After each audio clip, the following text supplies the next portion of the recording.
حلقة ugu horeysa mise episode-kan ugu horeeya insha Allah maanta waxaan kaga hadli doonaa waa dalka Afghanistan. Daawada miyaad isweydiisay mise marna maskaxdaadu miyaa ku soo dhacday muxuu u taagan yahay calankan dalka Afghanistan?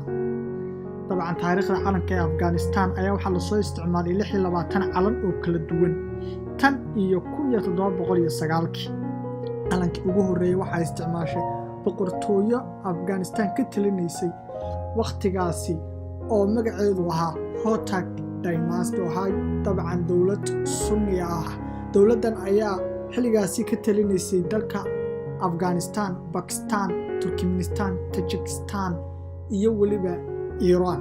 caasimadeeda ayaa ahayd Qandahar oo ah dabcan caasimadda labaad ee dalka Afghanistan iyo waliba magaalada Isfahan oo hadda ah magaalo kamid ah dalka Iran. inkasta oo calanka dalka Afghanistan uu isbedelay tiro marar badan haddana saddexda midab ee madowga, casaanka mise guduudka iyo cagaarka ayaa lagu soo bandhigay badi calamadoo dhan. calanka hadda ee dalka Afghanistan ayaa la ansixiyay 19 August 2013 waa muddo haatan aynu ka joogno 5 sanadood.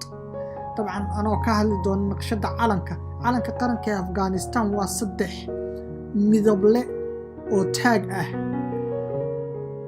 saddexdaas midab ayaa kala ah madowga, casaanka mise aan idhaahday guduudka iyo waliba cagaarka mise jaalaha.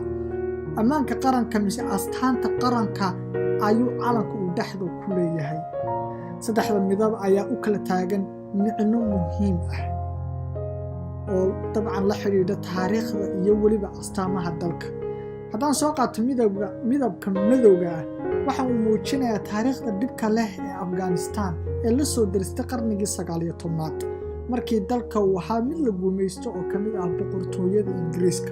midabka guduudka mise casaanka wuxuu ka dhigan yahay dhiigdaadintii intii lagu jiray dagaalkii madax bannaanida kaas oo soo gabagabeeyay saxiixii heshiiskii Anglo-Afghan ee 1919 waa muddo dabcan haatan aynu ka joogno 100 sannadood.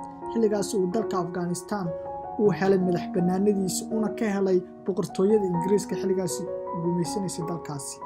midabka cagaarka mise jaalaha wuxuu calaamad u yahay rajada iyo barwaaqada oo sii noolaanaya waddanka iyadoo ay jirto taariikhda dhibta leh ee dabcan haatan ka taagan dalkaasi Afghanistan.